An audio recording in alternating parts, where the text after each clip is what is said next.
সম্মানীয় প্রধান শিক্ষক মহাশয় ও আমার শ্রদ্ধেয় সকল শিক্ষক শিক্ষিকাগণ এবং আমার সহপাঠীবৃন্দ, আপনাদের সকলকে জানাই আমার আন্তরিক শ্রদ্ধা ও স্বাধীনতা দিবসের অনেক অনেক শুভেচ্ছা।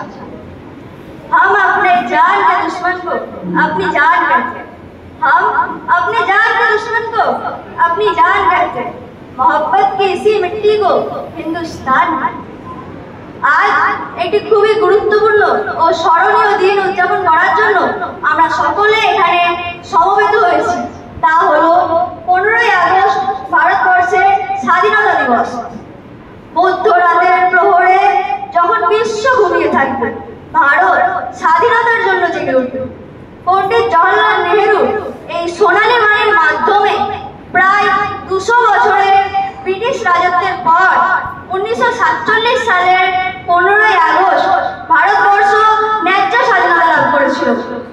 বহু বছরের সংগ্রামের পর, বহু সংগ্রামীদের ফাঁসি, কারারুদ্ধ এবং নির্যাতনের পর ভারতবর্ষের সকালে স্বাধীনতার সূর্য উদিত হতে দেখেছিল ভারতবাসীরা।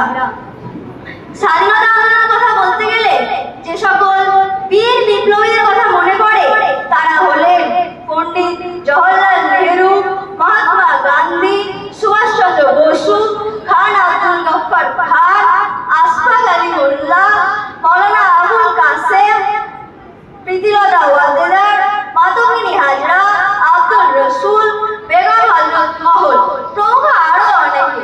শত শত শহীদদের রক্তের বিনিময়ে এসেছে এই স্বাধীনতা।